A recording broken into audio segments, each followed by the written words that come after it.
Sept tintements de cloche, c'est le chiffre que nous étions alors, ce 20 juin 2010. 7 confrères, 7 dons de l'esprit offerts à l'église diocésaine d'Évry. Je voudrais penser particulièrement à François-Xavier Sissonneau, à Donsdan de la Sens, à Jean-Claude Erard, à Lain-Michel Coco, à Patrick Lepchinski. Je voudrais aussi penser à Christian Ebela. Nous étions ici.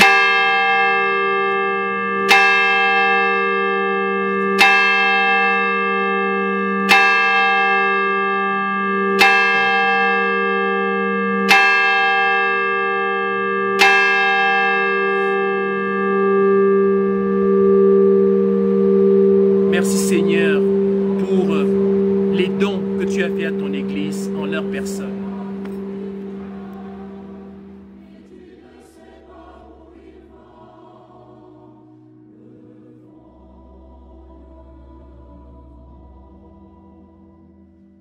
Quand tu regardes les étoiles au manteau de la nuit, tu voudrais bien lever le voile qui te masque l'infini.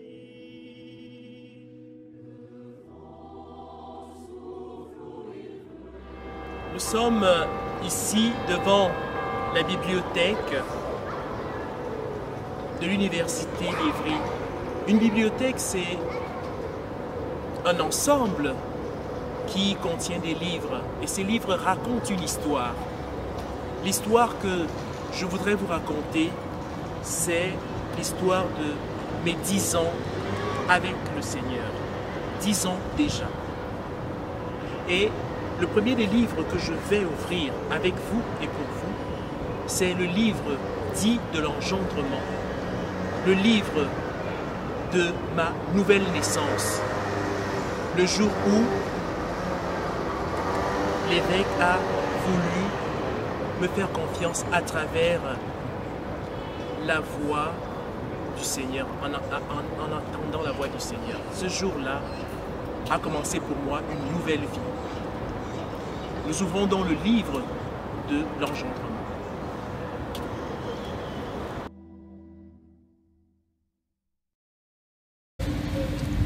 Tout commence donc par une imposition des mains. Dans cette imposition des mains, il nous est transmis un esprit qui est censé nous donner la force d'accomplir une mission. Et cette mission-là, c'est une mission qui va nous conduire vers de nouveaux horizons.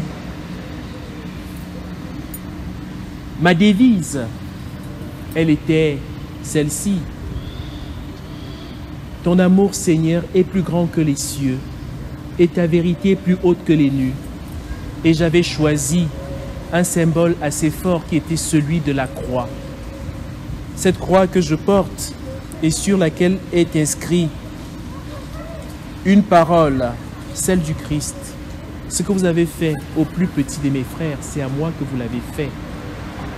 Et ma première mission m'a conduit dans une ville qui s'appelle Épinay-sous-Sénart.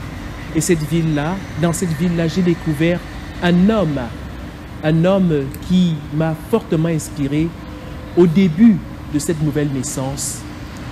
Et son nom est Damien de Wester. À travers Damien de Wester, j'ai découvert un visage du Christ, celui de se faire serviteur pour mes frères, ceux qui m'avaient été confiés.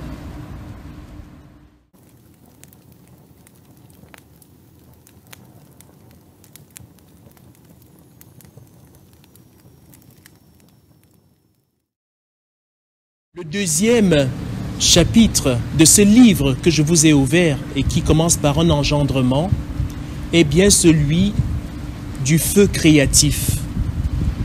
Le feu, c'est une réalité qui réchauffe. C'est aussi quelque chose qui brûle en chacun de nous. Et cet esprit que nous avons reçu le jour où l'évêque nous a imposé les mains, eh bien, lorsque j'ai commencé à exercer, il s'est réveillé. Il s'est réveillé pour me permettre d'écouter le peuple qui m'était confié. Ce peuple que sont ces hommes et ces femmes qui sont en recherche de quelque chose de profond et d'essentiel, qui sont à la recherche d'une parole, qui sont à la recherche de leur vocation, à la recherche du bonheur tout simplement. Écouter un peuple, et puis, en écoutant ce peuple, trouver en quoi est-ce que je peux apporter ma pierre à un meilleur vivre de ce peuple. C'est cela, trouver sa mission. Accueillir sa mission. Accueillir le feu pour lequel j'ai été fait.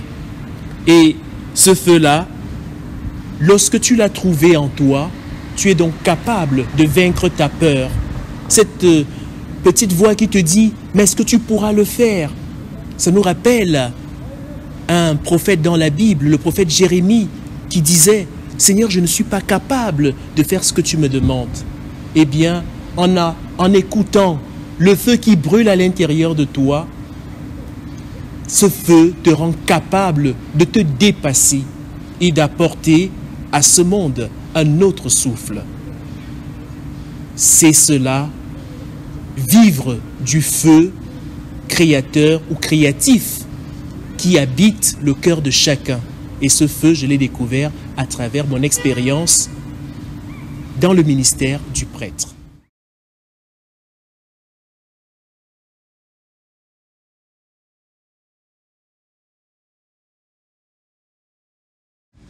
Bien avant d'entrer dans le ministère, il y a plein de choses que j'aimais faire et que j'aime toujours d'ailleurs faire. Sauf que je n'ai pas beaucoup de temps pour les accomplir, mais ces choses-là sont pour moi une respiration. Ces choses-là me permettent de trouver mon style. Par exemple, l'une des choses que j'aimais faire, c'était de danser. Je voudrais vous montrer quelques-unes de mes piches. Voilà, c'est ça, mes piches nettes. Si je n'ai pas tout oublié. Alors, souvent on danse comme ça.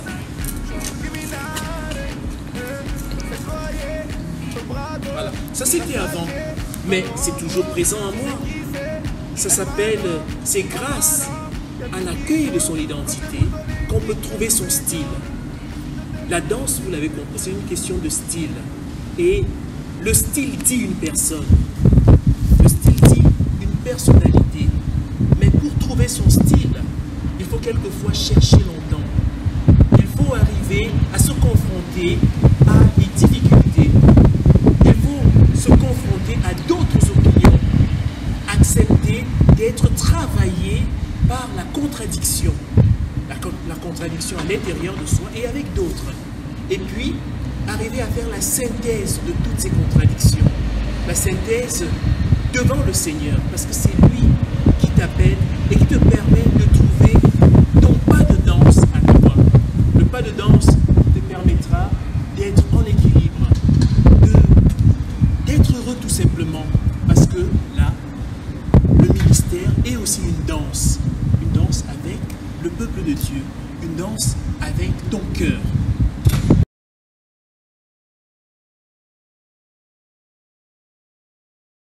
Le 4e chapitre de ce livre, qui est celui de ma vie sacerdotale, est celui de ce que je vais appeler le ministère intériorisé. Qu'est-ce que ça veut dire? Ça veut dire qu'au début, on est dans l'action, on veut tout faire, on court après beaucoup de choses. On n'a même pas le temps de manger, de s'asseoir, de se reposer. On veut sauver le monde et on pense que c'est à force d'action qu'on va le faire. Et voici que on découvre une autre façon d'aider ce monde à grandir. Une autre façon d'accueillir cette réalité et d'en faire quelque chose. C'est la découverte de sa propre intériorité.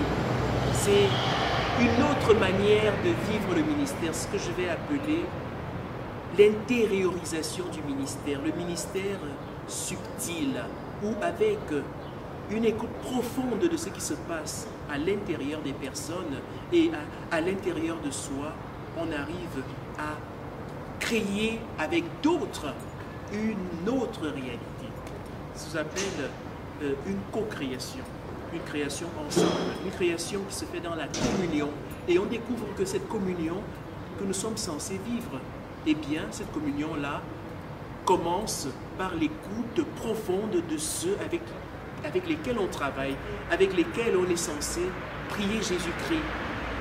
C'est cette quatrième partie-là qui est pour moi un tournant. Et cela demande aussi de pouvoir dépasser ce qui est écrit, dépasser ce qui est convenu pour écouter vibrer son cœur et écouter vibrer le cœur du Christ, écouter vibrer le cœur du monde. C'est être en osmose avec tout ce qui vit pour pouvoir le célébrer, le partager, le prier, l'annoncer.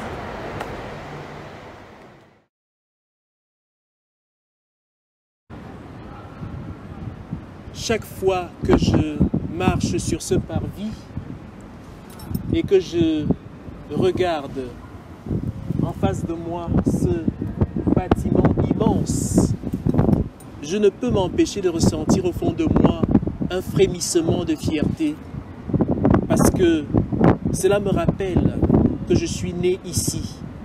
Je suis né ici une deuxième fois, une troisième fois même, puisque après mon baptême, c'était ma deuxième fois. Mais là, je suis né une troisième fois. Et cette naissance a complètement changé le cours de ma vie. Cette naissance a fait de moi une personne au service des autres. Cette nouvelle naissance-là a fait de moi, je l'espère, quelqu'un qui est au service des autres, quelqu'un qui veut devenir meilleur.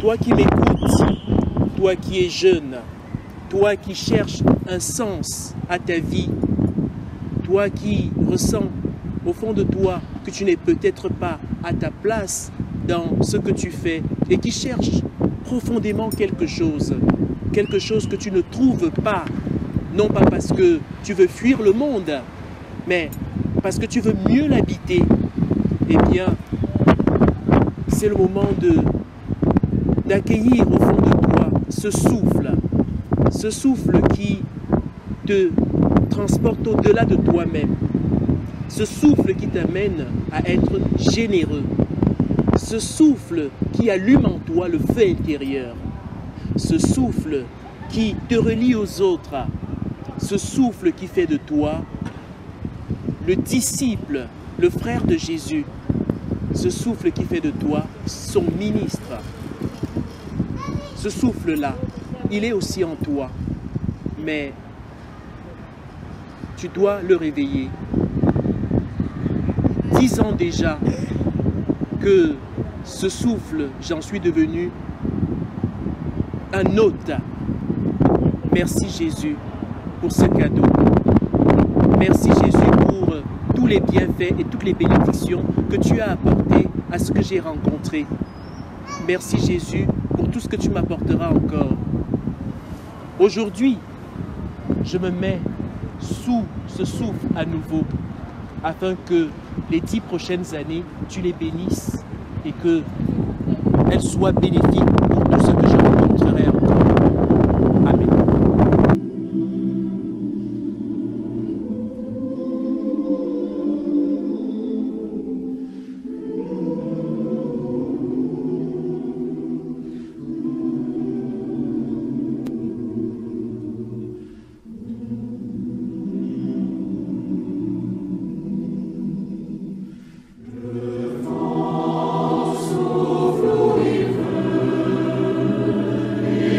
Oh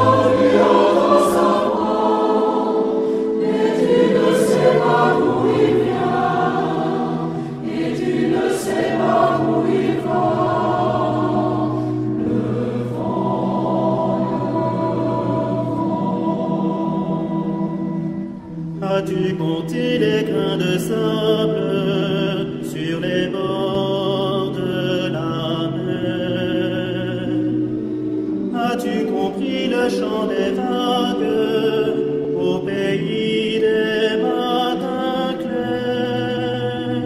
Le vent souffle où il veut, et toi, tu entends sa voix, mais tu ne sais pas d'où il vient, et tu ne sais pas où il va.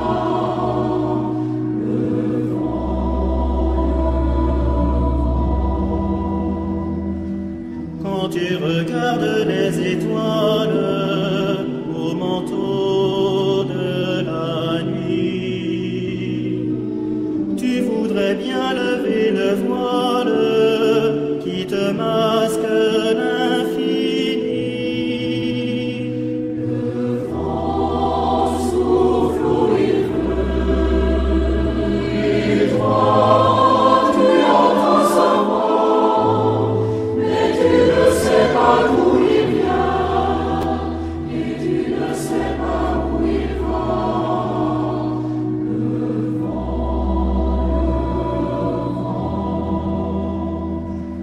Comme l'oiseau loin de la terre, tu voudrais t'envoler vers le soleil, vers la lumière, dans un ciel